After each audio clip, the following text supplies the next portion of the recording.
The next question is submitted by at Super Elite Wrestling on Instagram. Clearly, no bias involved when they say this. AEW in 2025 is far better than WWE, both in terms of storytelling and wrestling. WWE is a one-trick pony. They do things well, and the E-drones and the feds keep bragging about it for a whole year. Clark, a big hot take here, and I want to get your thoughts on it. I love this. It's so hip hop.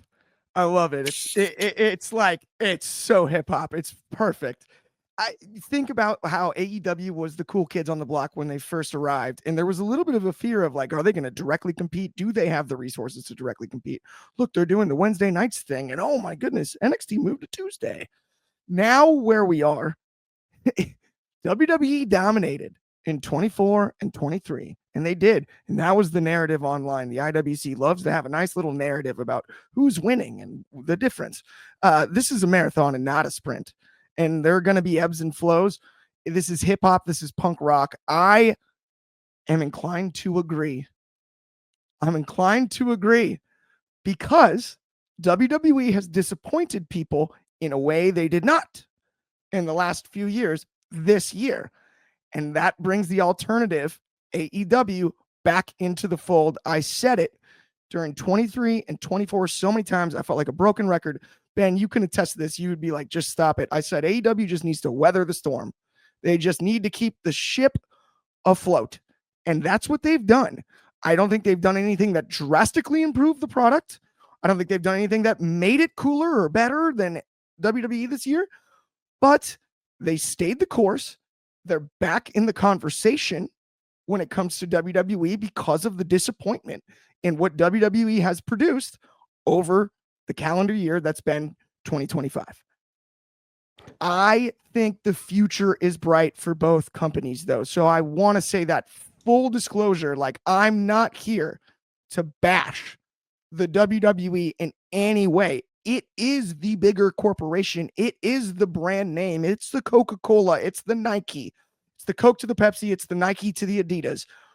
But AEW's carved out a better space. They've done some little things, some little tweaks, and I would argue that they've had a better year if we're making the comparison in a vacuum. They've had a slightly better year for themselves than the WWE has. So, to summarize, Triple H sucks. WWE is going out of business next quarter, and they're losing all their TV deals. I literally said none of them. Replay the tape. I said none of those things. I'm winding you up because, Clark, I agree completely with you. I really do. Bang on everything you said. I mean, look, at the end of the day, WWE has had, you said it right, a disappointing year, right? They've disappointed us quite a few times. There's been great moments too, but they have just disappointed us on quite a few occasions.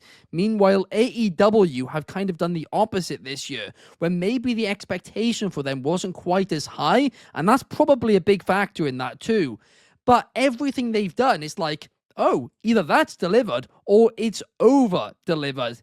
Donnie Da Silva, shout out Donnie, says weird analogy. So the first place team that doesn't win the World Series is most disappointing than the team that misses the playoff but is playing better than the last year. The answer is yes. That's kind of exactly what I was alluding to, is if you're going to put your shoes in either organization and you're going to assess what has been accomplished this year, the team that improved from last season should probably have a more positive outlook than the one that failed with higher expectations. That I believe that's absolutely the case, right? Don't get me wrong. The funny part is I think people get offended by that. They're like, well, wait a minute, AEW's still not as good. We know that. We absolutely know that. But if you're running either organization and you're looking down at what has been accomplished thus far this year, there's no argument AEW's had a better year for AEW than WWE has for WWE. If we want to make the comparison, we can have that conversation all day long. Resources aren't the same, all of the above, but the logic makes sense there. Absolutely. If you're a leader of either organization and you're looking at what has happened this year, AEW did better in relation to the expectations than the WWE did. Yeah, and just to clarify too, this isn't in terms of business, it's in terms of storytelling and wrestling. Right. In terms of business, WWE have obviously had a better Yeah. year. And I Mhm. think you'll struggle to find a year where they didn't have a better year, to be honest, but especially since Nick Khan's gotten involved. Absolutely.